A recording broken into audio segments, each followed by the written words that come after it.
Glimmerlocks wasn't like other unicorns. Her mane sparkled with tiny stars. One day, I'll fly to space, she dreamed. And one night, as she gazed at the moon, a spaceship crash-landed in the meadow. Out tumbled 3 fluffy pandas in silver suits. "We're lost," the biggest panda sniffled. "Can you help us get home?" Glimmerlocks stamped her hooves. "Hop on!" With a burst of magic, her horn glowed bright, and together they soared into the sky, weaving past comets and glowing moons. But then, a shadow loomed. "A space dragon!" gasped a panda. Glimmerlocks narrowed her eyes. "Hold tight!"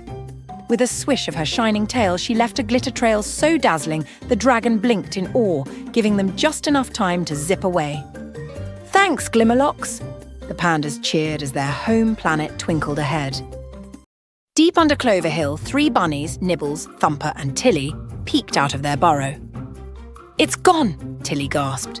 The moonstone, the glowing gem that lit their tunnels, had vanished. Without it, the warren would fall into darkness. "We must find it," said Nibbles, stuffing carrots into a satchel. Their journey began under starlight, hopping past sleepy owls and whispering winds. Suddenly, paw prints, big ones, led into the foggy woods. "Something took it," Thumper gulped. Bravely they pressed on, their ears twitching at every crackle. At the heart of the woods stood a towering badger holding the moonstone. "I borrowed it." "For my sick cub," he rumbled. The bunnies huddled. "Maybe we can share it," Tilly offered. And as the moonstone's glow lit both burrows that night, the 3 brave bunnies learned that sometimes courage meant kindness too. High above the tallest mountains lived a shy little cloud named Puff. He watched big clouds make thunder and lightning. "I could never do that," he sighed.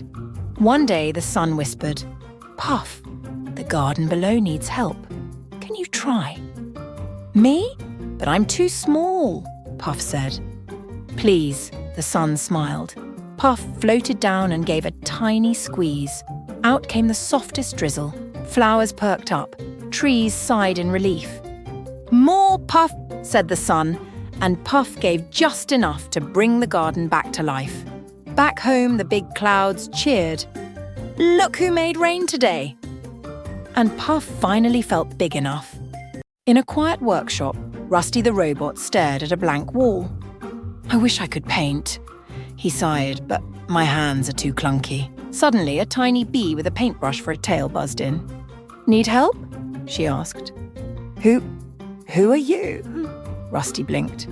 "I'm Beely, the painter bee. I make colours where there's none." She zipped around, splashing blues and yellows across the wall. "Wow!" Rusty gasped. "Teach me." "Sure," Beely grinned, guiding his metal fingers. Slowly, Rusty dipped into paint and made his first stroke, then another and another. Together, they painted swirling galaxies, dancing stars, and shining suns. "It's beautiful," Rusty whispered. Beely smiled. "Sometimes it just takes a friend to show you how bright you can be." Every morning, Lila tended her tiny garden on the castle wall. Roses, tulips, daisies, all bloomed under her care. But one misty dawn, a shadow loomed overhead. A dragon! "Please don't eat my flowers," Lila begged, but the dragon sighed. "I don't want flowers, I need help." He opened a claw, revealing a wilted golden seed. "I've tried planting it everywhere, but it won't grow." Lila smiled gently. "Let's try together." They dug a small patch in her garden, watered it, and waited. Days passed. Then, sprout. A golden vine shot up, wrapping around the castle. "It needed kindness," Lila said softly. The dragon beamed. "And now I'll guard your garden, always." From then on, the dragon's wings shaded the flowers, and every visitor left with a golden bloom. Far beyond the hills stood the spiral tower, twisting high into the clouds. No one dared climb it, except Starzl. "Inside is a wish," she whispered, clutching her lantern. As she stepped inside, the staircase shimmered and shifted under her feet. "Choose wisely," a voice echoed.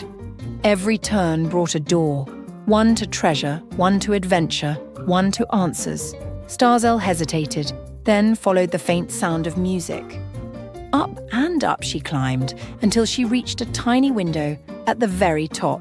There she found herself playing a song on a golden flute. The wish was always inside you, the voice smiled. Starzell laughed, feeling light as air. As she played, the tower's walls unfolded into bridges of light, leading to dreams she never dared imagine. Tinsel the elf and Twinkle the kitten peered over the edge of Candy Canyon. "We've got to find the missing gumdrop crown," Twinkle meowed. "Before King Caramel wakes up," Tinsel adjusted her peppermint-striped hat. "Let's rappel." They slid down licorice ropes, dodging cotton candy clouds and marshmallow boulders. Suddenly, a licorice snake hissed. "No one passes without a riddle." "We don't have time," Tinsel cried, but Twinkle purred, whispering the answer in its ear. The snake smiled and slithered aside. Deeper into the canyon they raced until there it was. The gumdrop crown sat atop a chocolate stalagmite.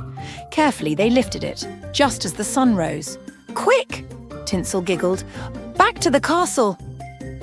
And as they placed the crown on the king's head, he stirred and smiled, none the wiser to their sugary adventure.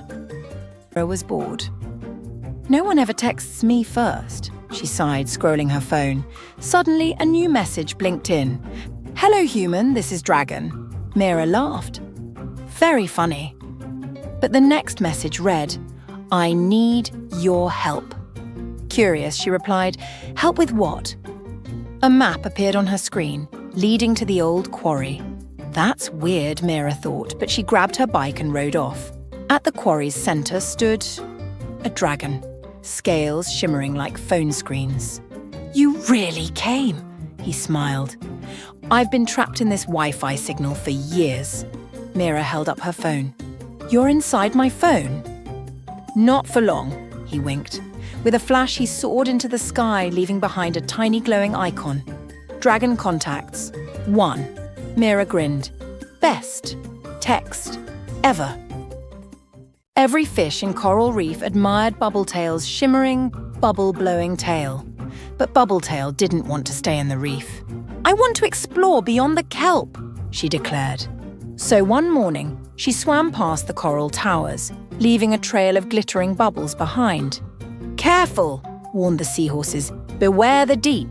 But Bubbletail swam bravely on. Soon the water grew darker. Then, glowing eyes. "Who goes there?" rumbled a giant sea turtle. Bubbletail gulped. "I'm Bubbletail. I want to see the world." The turtle chuckled. "Then hop on, little explorer." Together they glided through underwater caves and shipwrecks, past glowing jellyfish and singing whales. "The world is big," Bubbletail whispered, "but not so scary when you've got friends." And her bubbles sparkled brighter than ever as they journeyed on.